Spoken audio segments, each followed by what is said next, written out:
I'm Charles Aite. Let's start with our development story this afternoon. A total of 2,788 companies have been removed from the database of the Registrar General's Department. Now, these companies failed to file the annual returns with the department after months of warning. And of course, companies delisted, as you could see on your screen, we shall put that up shortly, from the database of the Registrar General's Department have 1,374 fall within companies limited by guarantee, which are churches, fan clubs, associations, unions, schools, etc.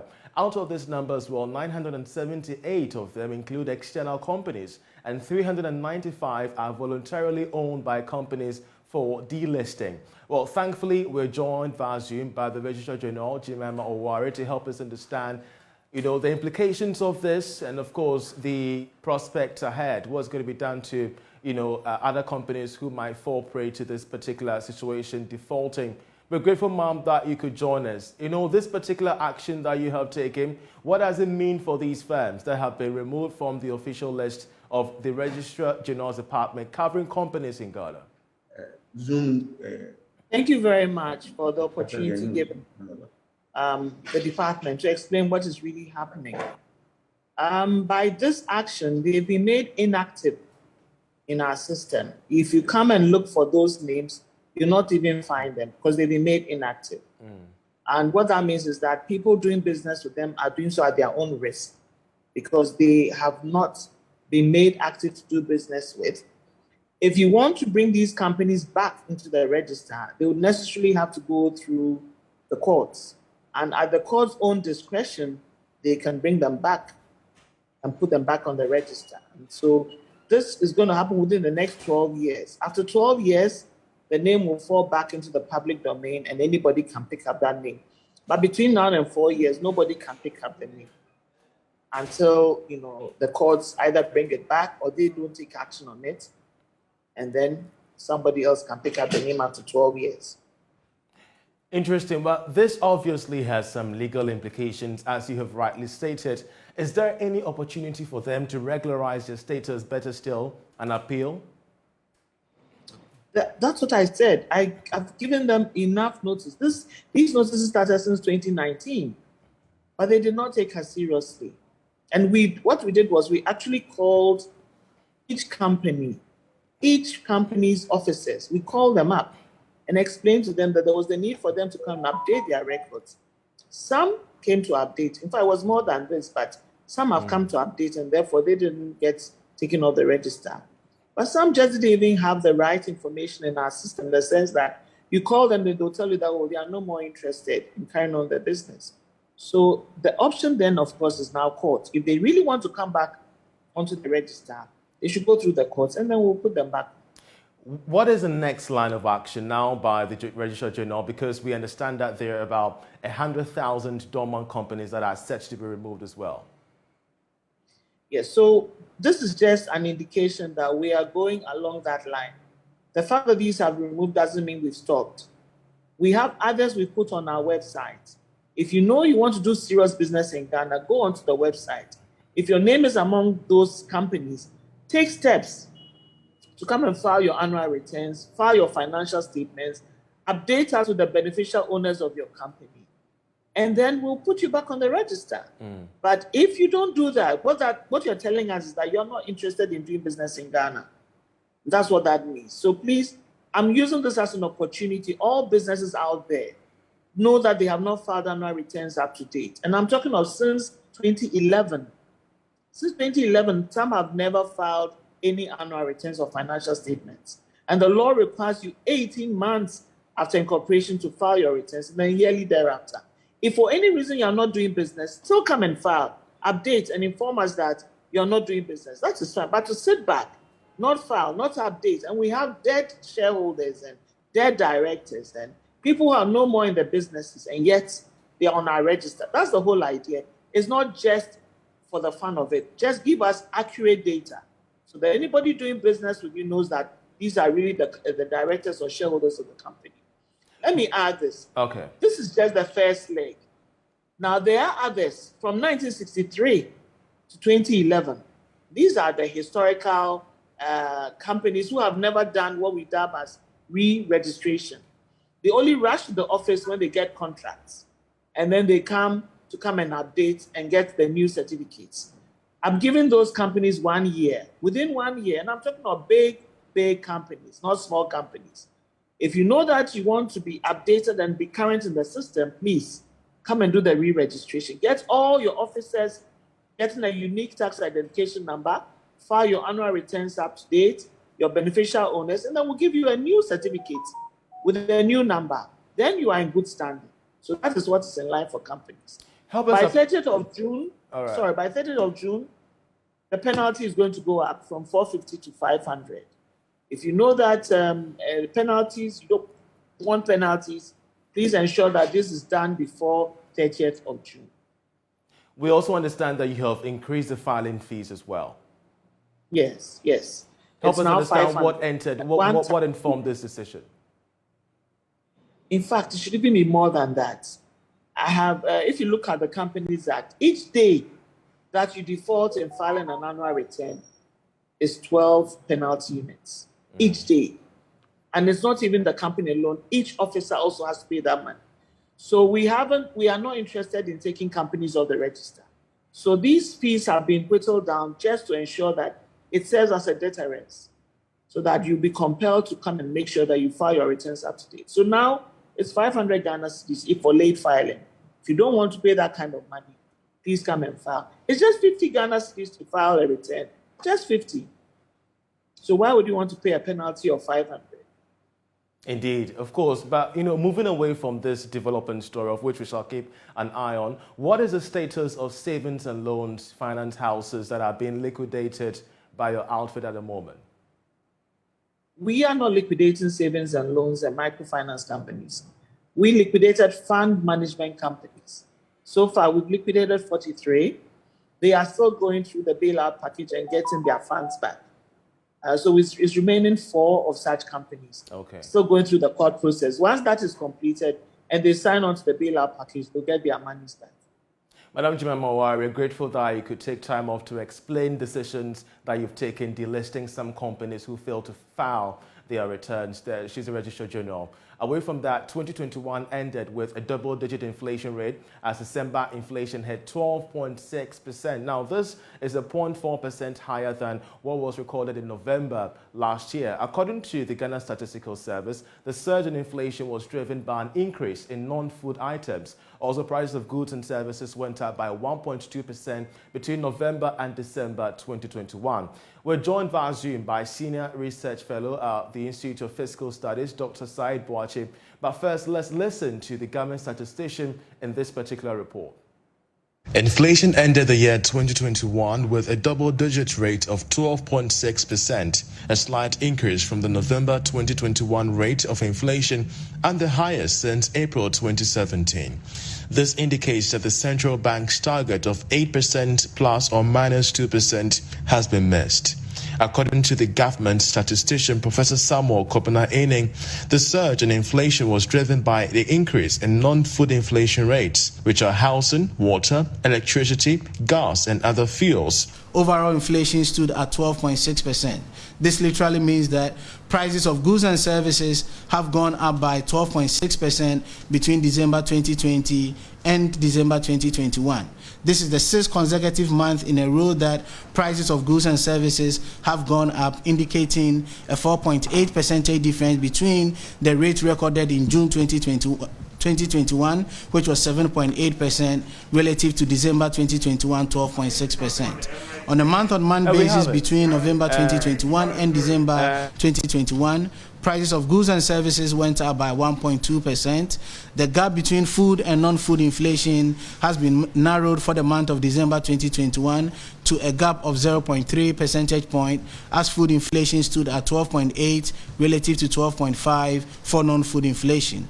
The high rate of certain food commodities in the Upper West region pushed its rate to 18.1%, making it the highest among the 10 regions. should be emphasized that from a weight perspective, in the Upper West region, food and non-alcoholic beverages has the highest weight of 0.7%. Narrowing down on food inflation for the Upper West region, we saw vegetables within the food category recording the highest inflation rate of 47.1%, culminating in a food inflation of 31.1%. Meanwhile, the Ghana Statistical Service has conducted data collection for the newly created regions and will be releasing the rate of inflation in the coming months. Now, Dr. Said Boache is a senior research fellow at the Institute of Fiscal Studies, and he joins us via Zoom on this development. We're grateful that he could join us. Government indeed has missed its single-digit inflation target for 2021.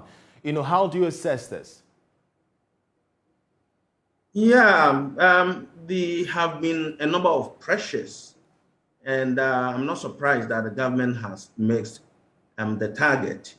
The reason is that there have been enormous fiscal pressures currently. And at the start of 2021, you realize that rainfall, that is the biggest factor that influences the food component of inflation, was not so good. And it is also translating into food inflation. So these pressures are actually moving upwards the inflation rate. So I'm not surprised at all. But how do we tame the rise in inflation? And of course, what are the threats actually to Ghana's economy if the rate continues to surge? Inflation affects the economy in various forms. One is business planning and business investment.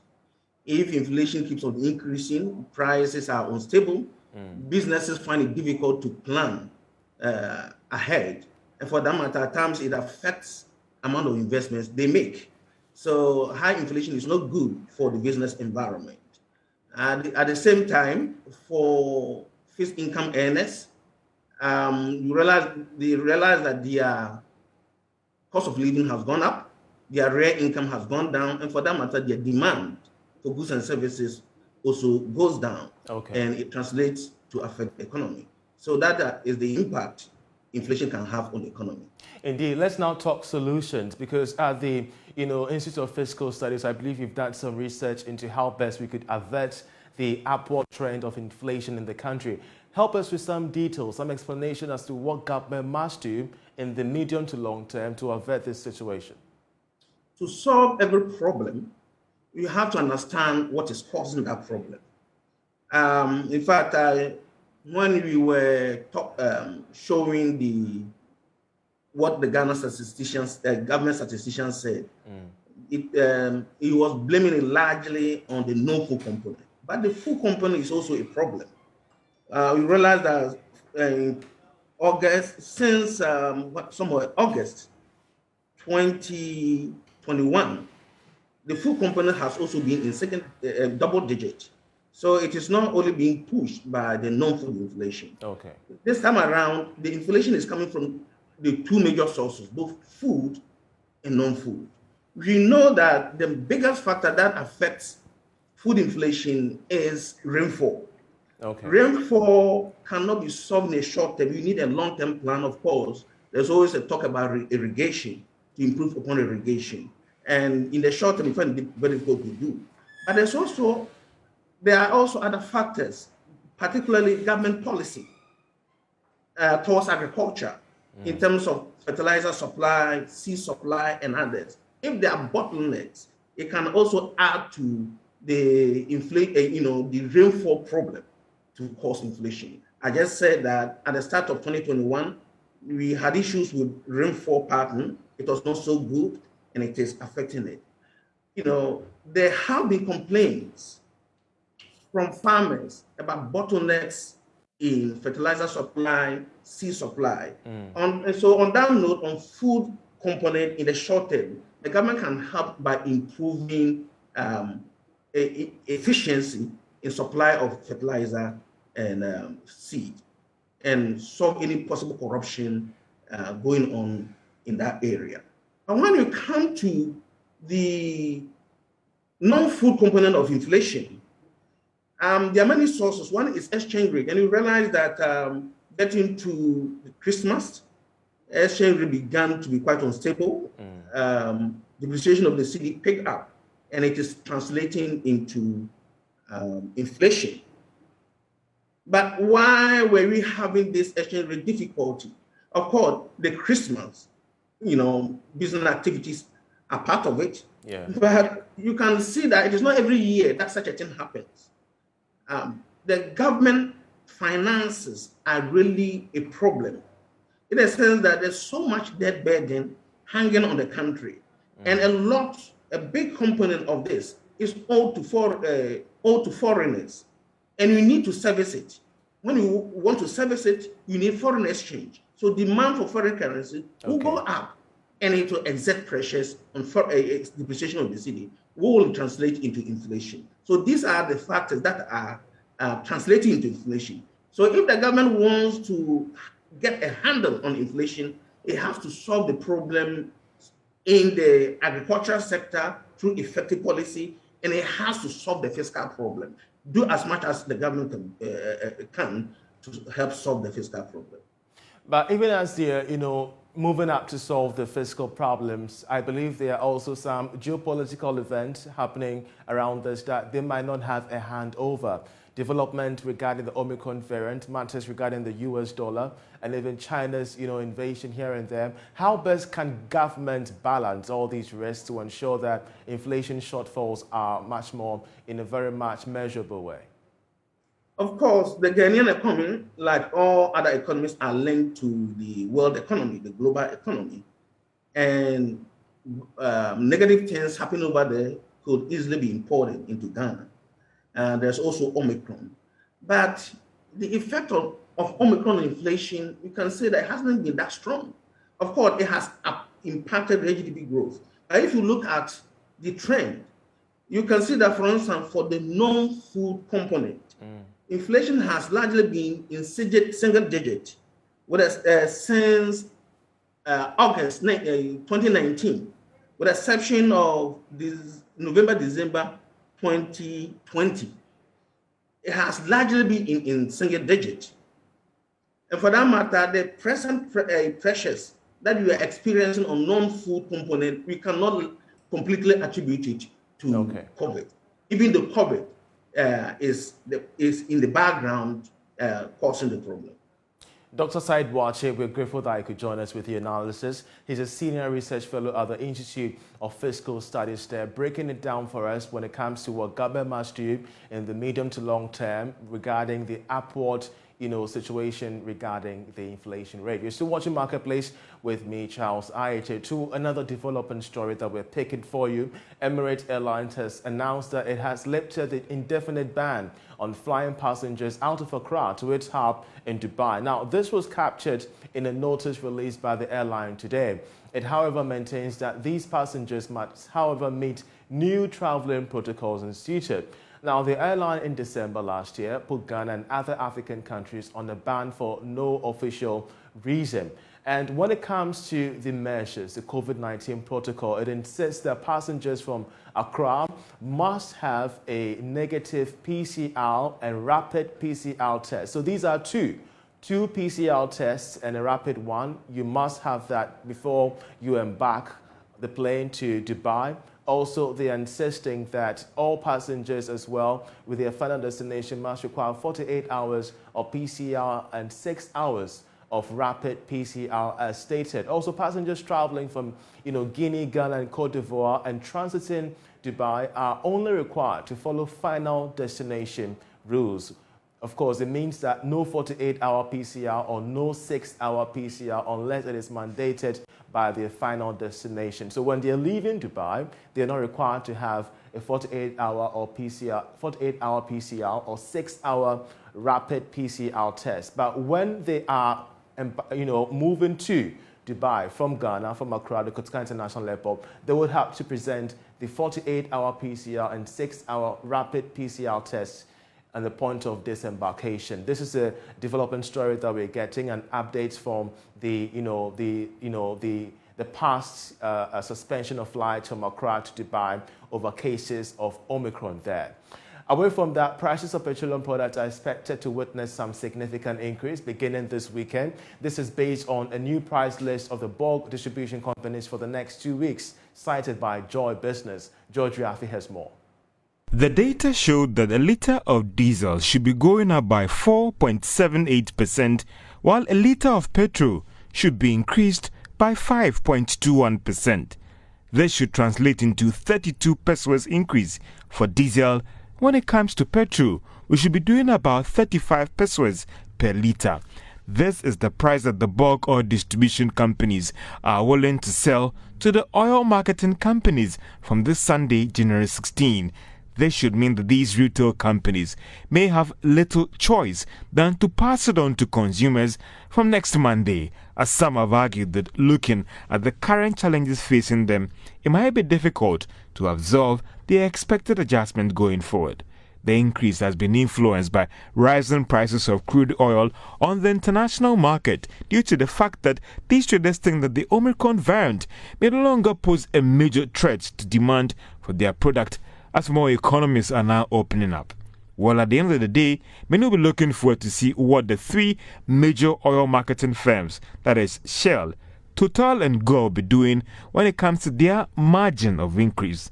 A move that would influence the over 100 oil marketing companies in the country when it comes to their pricing. But some have argued that since the Ghana cedi is still depreciating against the US dollar, and crude oil expected to increase further in the coming days, well, consumers may have to brace themselves for more hikes in the coming weeks. Now, workers in the informal sector face a lot of problems as they get older and retire. Many people have hung on to misconceptions and falsehoods about pensions throughout the years, but the failure to set up a pension plan frequently places a financial burden on children of these retirees. In this report, Love FM's Mona Lisa Frimpong delves into the myths and intrigues of informal sector retirement, and she's come through with this report. Many in the informal sector cringe at the mention of pension or end of service benefits. 74-year-old Obapenin Ya Ampoma sits at Aja Market in Kumasi selling yam. She has been selling this food commodity since age 9. At age 77, she should have retired, but she is unable to do so. I survive by selling tubers. Obapenin Ampoma had little education on pension contributions. She is rather hoping her retirement needs will be taken care of by her children.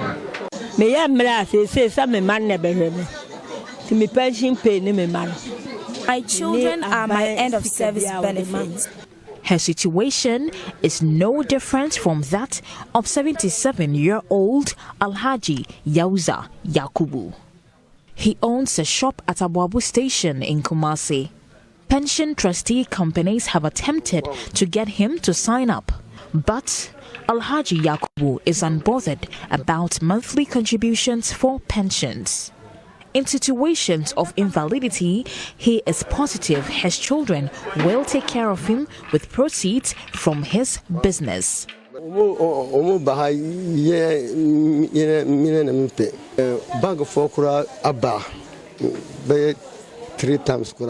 Pension fund management companies have tried to convince me, but I have refused to give in.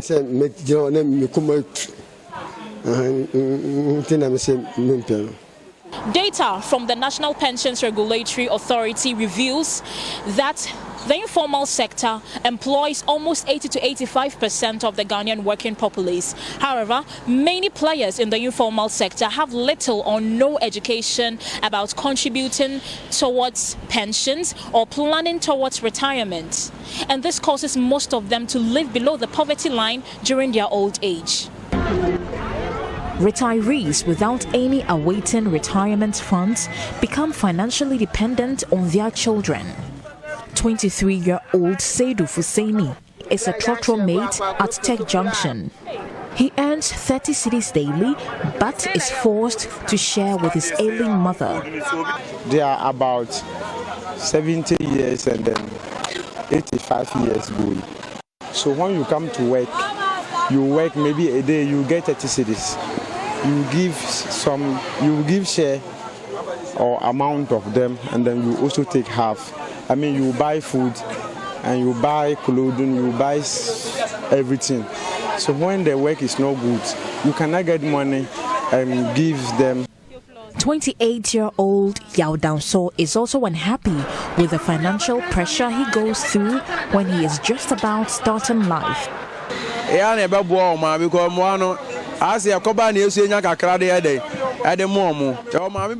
parents are living in bad conditions, but we split our income with them.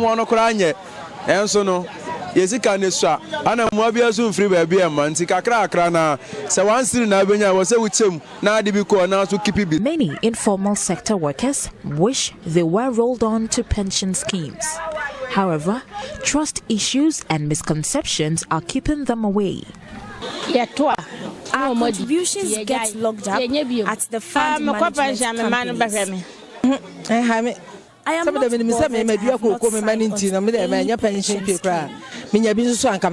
The misconception has posed a challenge to efforts of governments and agencies to extend the coverage of pensions to the informal sector workers.